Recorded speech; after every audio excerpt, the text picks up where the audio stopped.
हमारे साथ 2020 ने वर्ल्ड कप खेली है, 2020 हम नहीं खेलते हैं। वर्ल्ड की बात करें ना सीधे, 2020 क्या होता है, आइए मैदान में खेलते हैं। डायरेक्ट मारिए, विकेट गिराइए। क्या कि भारी है, भारी था, भारी रहेगा। एक सेकेंड, आपने गाया ना, एक सेकेंड, इनके तरह ये भी माइक बनाओ, नहीं तो फिर हम दोनों में लड़ाई हो जाएगा। वैसे भी तकरार चलता रहता है मेरा हर किसी से। हमार के सब पटबे ना करे। हेलो हेलो हेलो हेलो, हाँ चेक चेक चेक चेक। बनाओ माइक बनाओ, गाओ आज। हम भी देखते हैं, विकास भी है, गाओ आज। हमें किसी को, एक सेकंड, हमें किसी को दिखाने की जरूरत नहीं है भाई, हम जो है वो है। हम केहू के दिखावे कदी कोनो काम ना करेंगे। ऐसा खून गर्मी में रहेला हमने के, उबाल मारत रहेला तनी तनी बात पे। दीदी अच्छा, हेलो हेलो कि लोग नया पे बनता रंगदार, हर रंगदारों के भतार हमें राजा हो।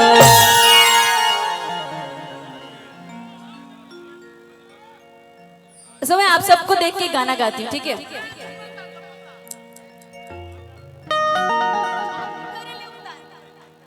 ये सबको देख के आई थिंक रंगबाज टाइप सब लग रहे हैं। अच्छा डिम्पल, एक सेकंड एक सेकंड, कब से तो बोल रहे थे, मैं बोली तो लो, एक सेकंड तो सुन लो पगली। तुम सिवान में खड़ी हो, मुझे और पता है, मैं घर पे खड़ी हूँ। सुनो तो, हाँ सिवान में घर पे खड़ी हो। सुनो मेरी बात, सिवान में खड़ा होने का मतलब है कि बिहार के सबसे बड़े रंगबाज एरिया में तुम खड़े हो। इसीलिए तो डेडिकेट कर रही थी मैं गाना, आपने बीच में बात ही काट दिया। कर तो रही थी मैं। अच्छा ठीक है, आइए। कि छाती करे ले उतार, हरदम कचरे ले पान। ये सारे रंगबाज के लिए, जितने बैठे हुए हैं ना, सबके लिए है। कि छाती करे ले उतार, हरदम कचरे ले पान।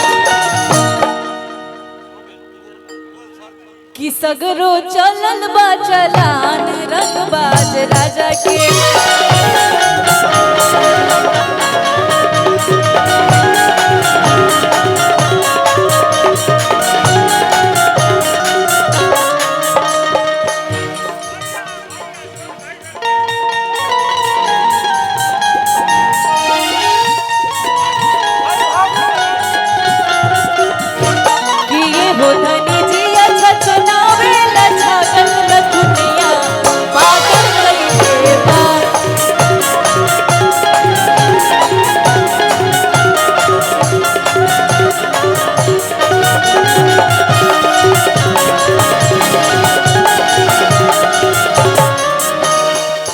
राहुल जी इधर आइए। कि केस फौदारी को केहू का उखाड़ी, बिना नंबर वाली चलावे रोज गाड़ी। भगवान जी आपके लिए भी। कि के कर भाखल बाटे जान, आदि ही छपरा में बयान। बात सही है ना? कि के कर भाखल बाटे जान,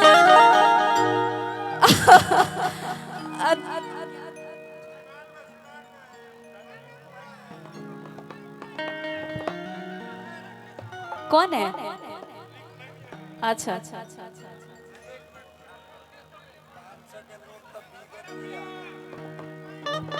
कि सगरो चलल बा चलान, रंगबाज राजा के।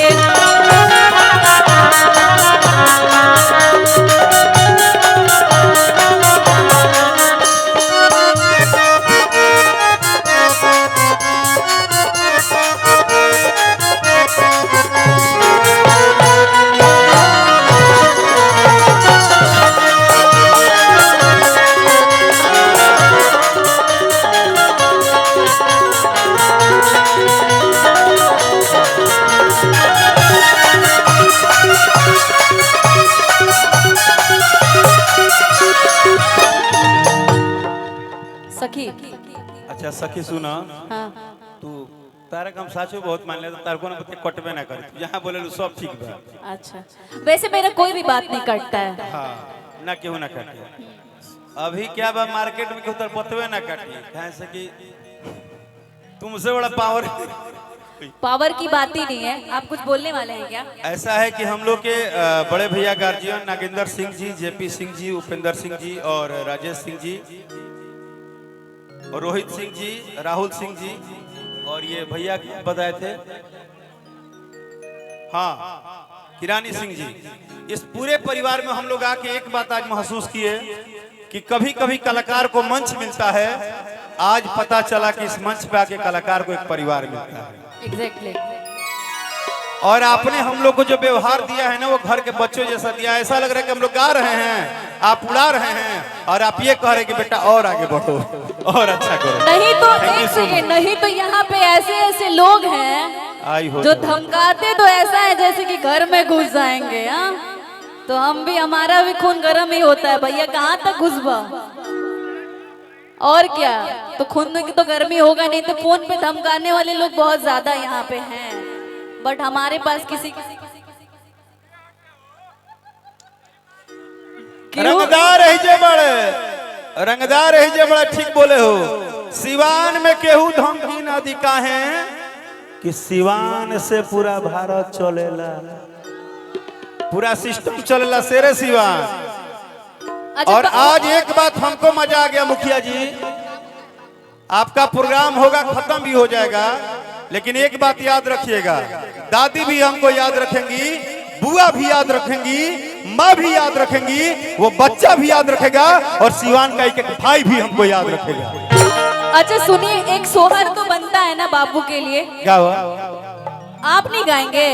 बाद में गए, तू पहले काहे बाद में गई? बच्चों साथ में खड़ा हम अभी दूसर बात क्या वाला बना। देखिए, ब्राह्मण सॉरी राजपूत ब्राह्मण बहुत इज्जत करते हैं। हम राजपूत लोग ब्राह्मण का बहुत इज्जत करते हैं, तो आपको इज्जत के साथ में बोल रही हूँ कि आप हमारे साथ गईबा कि ना तो रंगदारियों आवेला हमरा।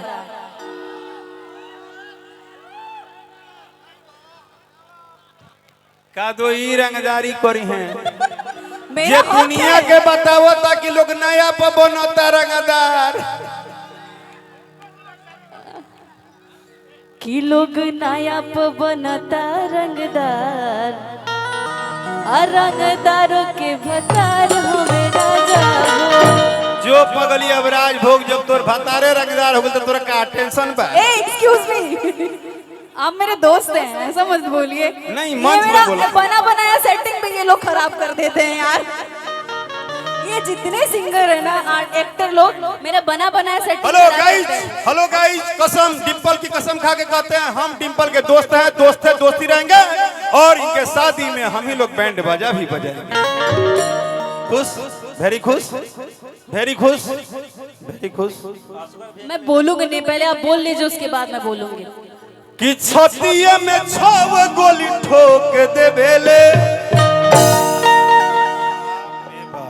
शासन पर शासन के रोक दे बेले, कि अपन ही सिस्टम सरकार हो राजा हो, कि लोग नया बनता रंगदार, लोग नया बनता रंगदार, रंगदारों के भतार हमें राजा हो।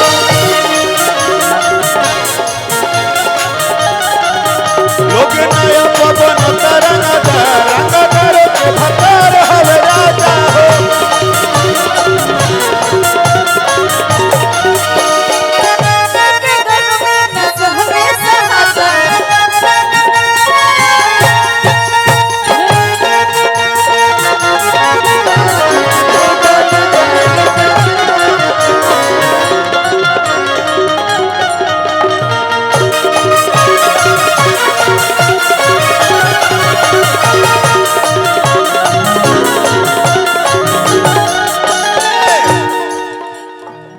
अब 2 लाइन हमार सुन लो फिर बोली है। मैं तो सुन ही रही हूँ। विकास भैया, उंगरा के बीच में लिया उतरा, हम तारा साथे खड़ा बनी, तो हमरा साथे बात करा।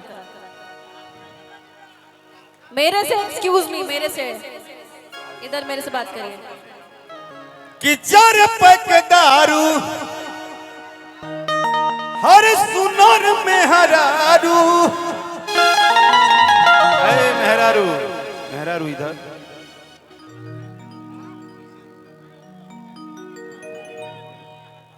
कि अखिया बुझला जैसे माई के नदिया हो बाबूजी के हो ललना मुहावा हो जनवा सुरुजवा के जोर जोर भइले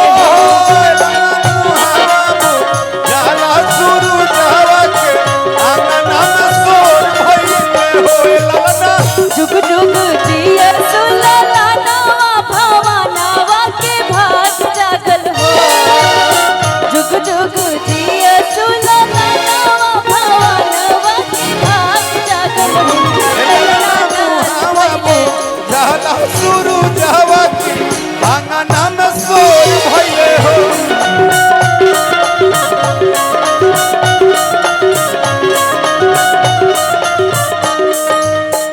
अब मेरा लाइन सुनिएगा कि नहीं सुनिएगा? पहले सुनिएगा तो बोलिए। सुनूंगी सुनो सुनिएगा तो इधर आइए। हाँ, इधर आइए। हटो जी, हटो। इधर आओ। लड़के इधर हैं, बेचारे सब परेशान हैं। कि बन के जबरी केवड़िया हो, हल्ला करना है तो जोर से करो। हतूर दे लगतरे गतरिया हो। तुम साफ नहीं ठीक है, मुझे उनसे नफरत नहीं है, जिसको नफरत होता है उसको दे, मुझे तो उस आदमी से मोहब्बत है भाई, मोहब्बत है, मुझे तो उस आदमी से प्यार है। तुम बड़े समाज में फोटो दिखाओगे, एक्सेप्ट करने के लिए रेडी हूँ मैं। एक बार आप बोलिए, देखो फोटो उसको दिखाओ जो आदमी पिनक के पनपना के जाता है इस चेहरे से, लेकिन इस चेहरे से मुझे मोहब्बत है। हाँ दिखाओ उसको ना जो पिनपिना के भगता है। कोई नहीं रजाऊ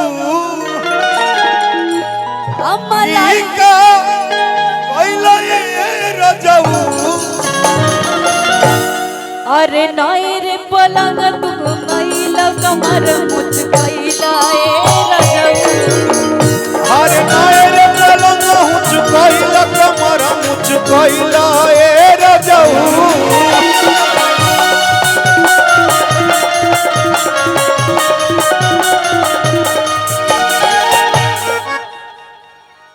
कोई बात नहीं यार, सब ठीक है, तुम्हारी बात सारा सुन रहे हैं। हाँ पावर एजेस चालू हो गया। अरे पावर यहाँ से यहाँ सारे तरफ से पावर ही पावर है। हाँ यही घर से शुरू हुई, एजा से शुरू हुई। कि खेल में खेलावा ना हो। ए नहीं नहीं, इनके लिए कि जारी है जारी था जारी रहेगा,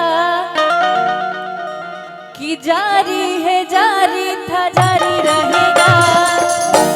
लाइन ये था कि रंगदारी ये बाबू अब तो जारी रहेगा। अब एक लाइन राजपूतन का राजपूत। हाँ अब सुनिए कि बबुआन जी का सिस्टम तो भारी रहेगा। अब बबुआन जी का सिस्टम तो भारी रहेगा। हाँ हाँ वही आपके होटल में थे। कि रंगदारी ये बाबू तो जारी रहेगा। रंगदारी ये बाबू तो जारी रहेगा।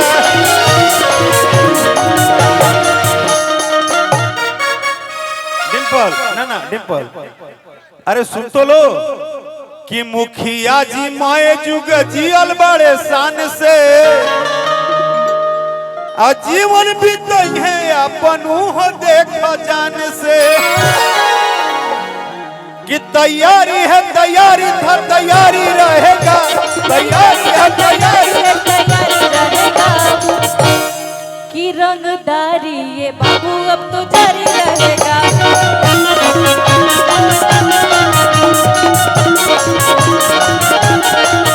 रंगदारी ये बाबू अब तो जारी रहेगा।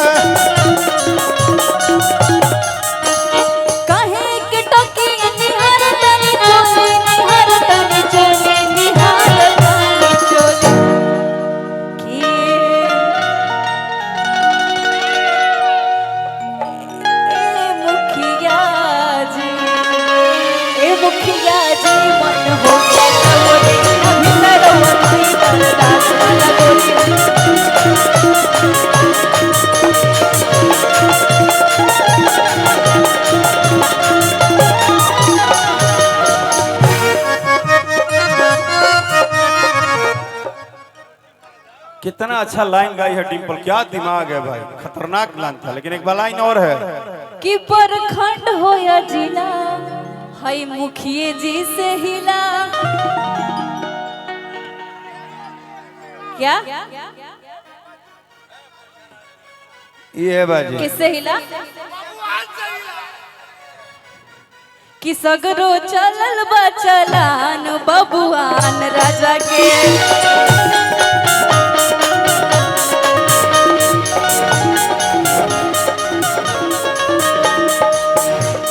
अच्छा सब कि जैसन सोचले रहनी वैसन पियो मोर बड़ा सावर न गोर बड़ हो। हो गए को बात सुन लो। आइए इधर है विकास भैया, विकास भैया भाई बात सुना कि एगो चोली सिवा दिए मुखिया जी, कि एगो चोली सिवा दिए मुखिया जी, हरे अपना आइल नए का फंड से,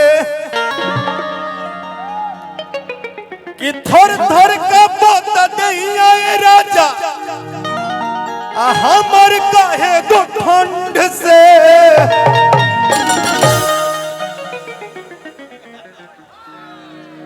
कहाँ बनी ये बॉस, ये गलत बात है। इधर आइए, आप ना माल छोड़ते नहीं है, माल कोड़ते हैं। माल छोड़िए, इधर आइए। कितने तेज हैं आप, मलबे नहीं छोड़ रहे हैं।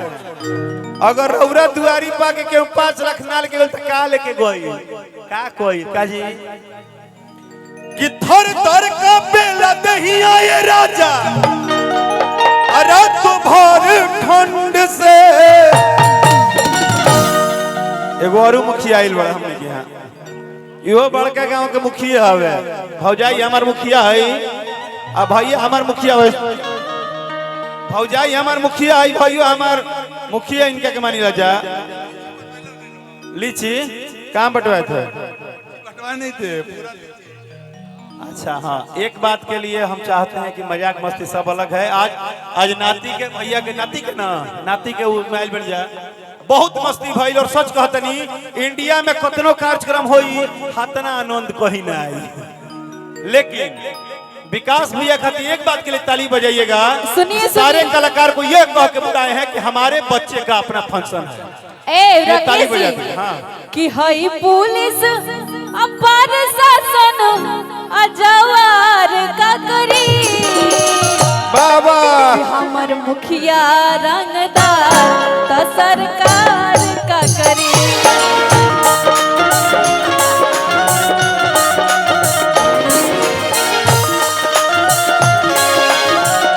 बात में बुलाइएगा।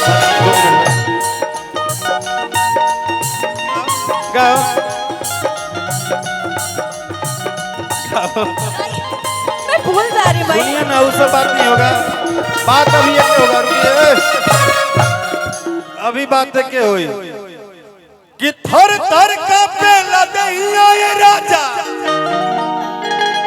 हमर का दो ठंड से, कि एगो चोली सिवा दिए मुखिया जी, कि एगो चोली सिवा दिए मुखिया जी। रुको भाई, सबको यहाँ लग रहा है कि ये गलत लाइन है। गलत लाइन नहीं है। चोली पूरी दुनिया गाती है, हिंदी में भी गाया गया है, माँ बहन भी बैठी हैं। ये कपड़े का शब्द है, जैसे आपका है वैसे हमारा है, जैसे सबका है। लेकिन इसमें बात है क्या कि एगो चोली सिवा दिए मुखिया जी अपना पर्सनल फंड से,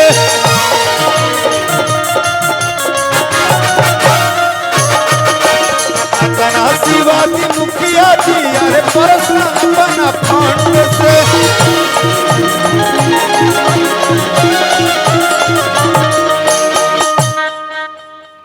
अपना मेहरारू के खातिर चोरी सिवा सकता है।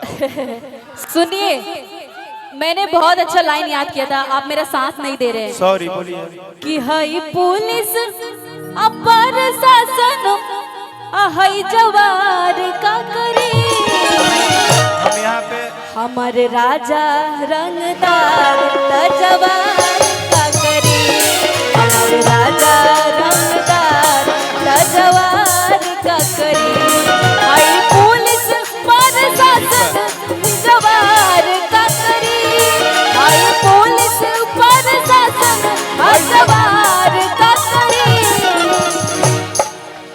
अच्छा डिम्पल, तुम्हारे लाइन को हम स्वागत करते हैं और सच में तुम बहुत अच्छी सिंगर तो हो ही, हीरोइन के साथ बहुत अच्छी गायिका भी हो। मैं जितना गंदा गाई हूँ ना ये सब तुम बहुत अच्छी गाती हो, सबको नहीं पता, हम बता रहे हैं, मेरे साथ एल्बम गाई हो तुम होली में, तुम बहुत अच्छी सिंगर हो। लेकिन इसी लाइन पे मेरा लाइन सुनो, अब मेरा लाइन एक सुनिएगा आप लोग, सुनिएगा, हाय सुनिए साहब, हाय सुनिए। Everybody, you can go immediate stage. Understand? Here's my order. जियो मेरे भाई जियो।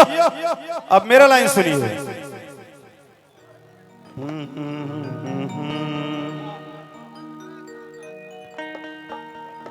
कि जब आइल बाड़ू सिवान में, कि जब आइल बाड़ू सिवान में, तो सरकार का करी। कि जब आइल बाड़ू सिवान में, आ सरकार का करी। कि डिम्पल मुखिया जी घर बाड़ू थानेदार का करी। डिम्पल मुखिया जी घर बाड़ू थानेदार का करी। डिम्पल मुखिया जी घर बाड़ू थानेदार का करी।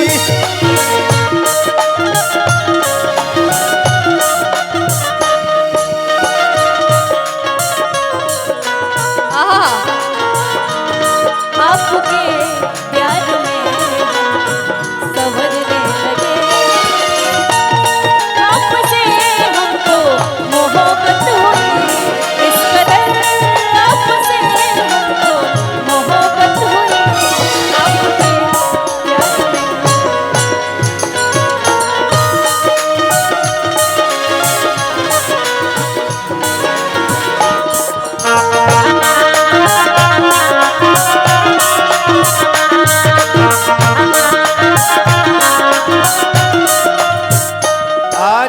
पहले तो ओसामा जी, जिनका बहुत रिस्पेक्ट है सिवान में और बहुत प्यार है, और उनके परिवार से, भैया के परिवार का बहुत गहरा नाता है, तो उनके जो परिवार के सभी लोग के लिए मैं तो यही बोलूँगा कि पूरे परिवार के लिए ताली बजा के आप लोग अभिनंदन करिए, क्योंकि इस परिवार से बहुत प्यारा नाता है और वो लोग बहुत ज़्यादा प्यार करते हैं हर किसी को, हर भैया को, सबको। तो मेरा थोड़ा वो रहा कि मैं नहीं मिल पाया।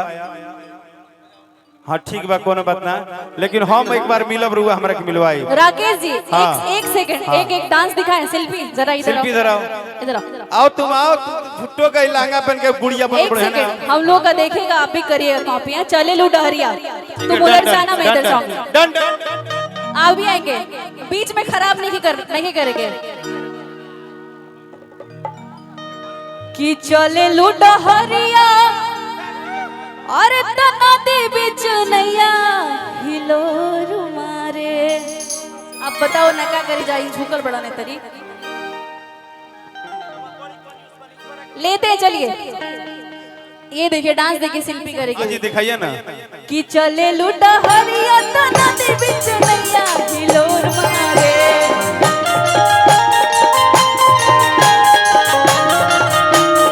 चले लुटा हरिया तना दे बिच नैया हिलोर मारे, हिलोर मारे, हिलोर मारे, करी हैया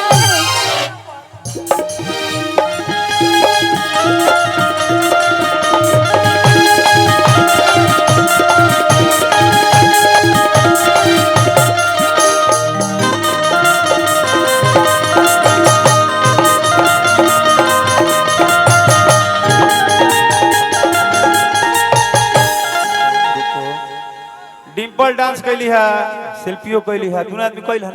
अभी देखला लोग नु एगो गमछी दे भाई, वही गमछिया दे दे। तू दोनों जन कैलू है नु, हमने कहीं नहीं जना, तू बिगड़ला है, समझला। हाँ अच्छा हम बिगड़नी है, आप बिगड़नी ये इंटरेस्ट नहीं दिखा रहे थे, हम तो इनका साथ दे ही रहे अरे थे। तो ऐसे थोड़े इंटरेस्ट दिखाई, हमारो सिवाने में खेला बा, हम ऐसे थोड़े इंटरेस्ट दिखाई। जब तो समझ में नहीं आएगा कि पान में काथा चूना कितना है, तो ऐसे थोड़े पान खाएंगे। अरे महाराज, गोहमन गोहमल होला, धामिन धामिन होले, नागिन नागिन होले। अब आइए दिखाते हैं इंटरेस्ट।